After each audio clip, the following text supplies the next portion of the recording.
በመቶ ሺዎች የሚቆጠሩ ሰዎችን ሕይወት የቀጠፈውና ለሁለት ዓመት ገደማ የተደረገው አስከፊው የእርስ በርስ ጦርነት ከፍተኛ የተባለውን ጠባሳ ጥሎ አልፏል።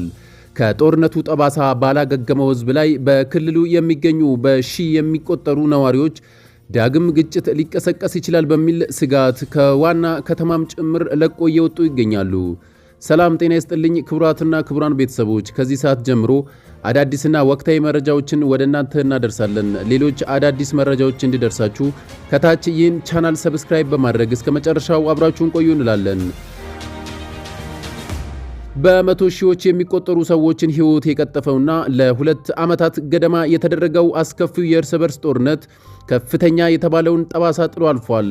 ከጦርነቱ ጠባሳ ባላገገመው ሕዝብ ላይ በዋና ከተማ የሚገኙ በሺህ የሚቆጠሩ ነዋሪዎች ዳግም ግጭት ሊቀሰቀስ ይችላል በሚል ስጋት በአስቸኳይ ክልሉን ለቆ እየወጡ ይገኛሉ። በሁለት ቡድኖች መካከል በተፈጠረው ግጭት ሕዝቡ የከፋ ነገር ከመጣ በሚል እየተዘጋጀ ሲሆን የሸቀጣሸቀጥ ዕቃዎች ዋጋ እየጨመረ መምጣቱን ተከትሎ ነዋሪዎች ለክፉ ጊዜ በሚል ሸመታ ላይ ተጠምደዋል። በባንኮች አካባቢ ገንዘባቸውን ለማውጣት የሚፈልጉ ሰዎች ረዣዥም ሰልፎች እንደሚታዩና ከተማዋን ለቆ ለመውጣት አቅም ያላቸው ደግሞ ወደ አዲስ አበባ ለመሄድ የአውሮፕላን ቲኬት እየቆረጡ ይገኛሉ ተብሏል። ሕዝቡ ከአሁን ጦርነት ሊጀመር ይችላል በሚል ጭንቀት የተነሳ ከክልሉ ወደ አዲስ አበባ የሚደረጉ በረራዎች ሙሉ በሙሉ ቲኬት ተቆርጦ አልቋል ተብሏል። በትግራይ ክልል ለሁለት ዓመታት የዘለቀውና የግማሽ ሚሊዮን ሰዎች ሕይወት ቀጥፏል ተብሎ የሚገመተው አስከፊ የእርስ በርስ ጦርነት ማዕከል የነበረች ሲሆን ከሁለት ዓመት በፊት በ2015 ዓ.ም ጥቅምት ወር መጨረሻ ላይ ሁለቱ የፌዴራል መንግስትና ህወሓት የሰላም ስምምነት መፈራረማቸውን ተከትሎ በተደረገው የተኩስ ማቆም የመሳሪያ አፈሙዞች ዝም ማለት ችሎ ነበር። ያንን ተከትሎም ምርጫ እስኪደረግ ድረስ ክልሉን እንዲመራ ጊዜያዊ አስተዳደር እንዲቋቋም በማድረግ በክልሉ አንጻራዊ ሰላም ሰፍኖ ቆይቷል። ነገር ግን ከቅርብ ወራት ወዲህ በህወሓት ውስጥ ባሉ ከፍተኛ አመራሮች በደብረጽዮን ቡድን በሚመራውና በጌታቸው ረዳ በሚመራው በትግራይ ጊዜያዊ አስተዳደር መካከል የስልጣን ሽኩቻ እየጨመረ በመምጣት ጊዜያዊ አስተዳደሩ አንዳንድ የህወሓት ሰው ስልጣን በኃይል ለመንጠቅ መፈንቅለ መንግስት አካሂዷል በማለት ሲከስ፣ ሁለቱም ወገኖች አንዳቸው ሌላኛውን ከውጭ ኃይሎች ጋር ይሰራሉ በሚል እየተካሰሱ ይገኛሉ። በ2015 በደቡብ አፍሪካ ፕሪቶሪያ የተፈረመው የሰላም ስምምነት ሊፈርስ ጫፍ ላይ በደረሰበት በዚህ ሰዓት አልፎ ተርፎም በኢትዮጵያና በጎረቤቷ ኤርትራ መካከል ቀጥተኛ ግጭት ሊፈጠር ይችላል የሚል ስጋትም ተከስቷል።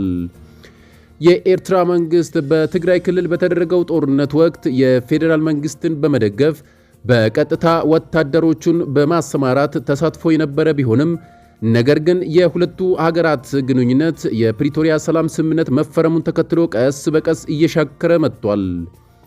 የትግራይ ክልል ጦርነቱ ካስከተለው አስከፊ ጉዳት ሙሉ በሙሉ ሳያገግም ወደ 1 ሚሊዮን የሚጠጉ ተፈናቃዮች አሁንም ወደ ቀያቸው መመለስ ሳይችሉ አንዳንድ ቁልፍ መሠረተ ልማቶች፣ ትምህርት ቤቶች እና የጤና ተቋማትን ጨምሮ ገና ሳይጠገኑ አሁንም በክልሉ ሕዝብ ላይ በግልጽ የሚታይ ጭንቀት ለሌላ ጦርነት እንዳረግ ይሆን? ከአሁንስ በኋላ ምን ሊፈጠር ይችላል? በማለት ከፍተኛ ስጋት ገብቷቸዋል። በአፍሪካ አስከፊ ከሚባሉ መካከል አንዱ የሆነውን ጦርነት በቅርቡ ያስተናገደችው ክልል ነዋሪዎች እያንዳንዱን እንቅስቃሴና መግለጫ በንቃትና በቅርበት እየተከታተሉ ሲሆን ሁሉም ሰው የሚቀጥሉት ቀናትና ሳምንታት ምን እንደሚፈጠር ለማየት እየተጠባበቁ ይገኛሉ። በሌላ መረጃችን የአሜሪካው ፕሬዝዳንት ዶናልድ ትራምፕ በዩክሬን ጦርነት ማቆም ዙሪያ ከሩሲያው አቻቸው ቭላዲሚር ፑቲን ጋር እንደሚወያዩ ተናግረዋል። የሁለቱ ሀያላን ሀገራት መሪዎች መገናኘት የዓለምን ትኩረት እንደሚስብ በጉጉት እየተጠበቀ ይገኛል። የአሜሪካው ፕሬዝዳንት ዶናልድ ትራምፕ የዩክሬንን ጦርነት ለማስቆም እየተደረገ በሚገኘው ጥረት ዙሪያ ከሩሲያው አቻቸው ፕሬዝዳንት ቭላዲሚር ፑቲን ጋር በነገው ዕለት እንደሚወያዩ ተናግረዋል። ሁለቱ መሪዎች ለውይይት ቀጠሮ የያዙት ባለፈው ሳምንት ወደ ሩሲያ ያቀኑት የአሜሪካ ልዑካን ቡድን ከፕሬዝዳንት ፑቲን ጋር ውጤታማ ውይይት ማድረጋቸውን ከተገለጸ በኋላ ነው ተብሏል።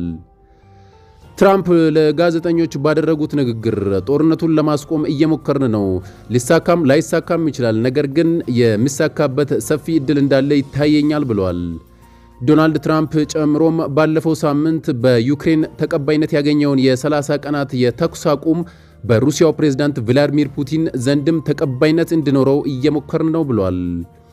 ቆፍጣናው የሩሲያ መሪ ፑቲን በበኩላቸው በስምምነቱ ነጥቦች ላይ መሻሻል ያለባቸው ጉዳዮች እንዳሉና ለጦርነቱ መጀመር ዋነኛ መንስኤ የሆኑ የሩሲያ የደህንነት ጥያቄዎች በጊዜያዊ የተኩስ አቁም ስምምነቱ ውስጥ እንዲካተቱ በማንሳት ከዚህ ባለፈ ዩክሬን በዘላቂነት የኔቶ አባል ሀገር እንደማትሆንና ወታደራዊ ድርጅቱ ወደ ሩሲያ ድንበሮች የሚያደርገውን መስፋፋት እንደሚያቆም የደህንነት ዋስትና እንዲሰጣትም ጠይቀዋል።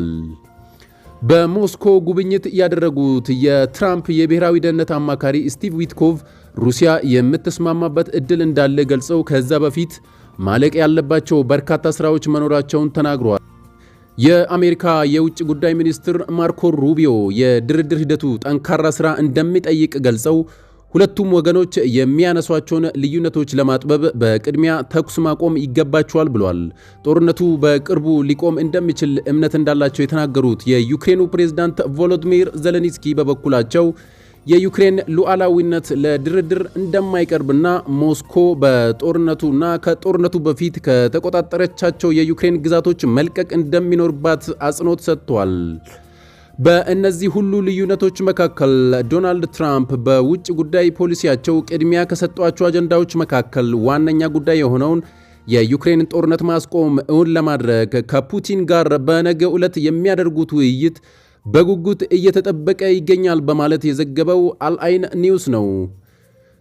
ክቡራትና ክቡራን ቤተሰቦች የአሁኑ መረጃችን ይህን ይመስል ነበር። አዳዲስና ወቅታዊ መረጃዎች እንዲደርሳችሁ ይህን ቻናል ከታች ሰብስክራይብ አድርጉ እያልን በቀጣይ መረጃ እስክንገናኝ ድረስ ሰላም።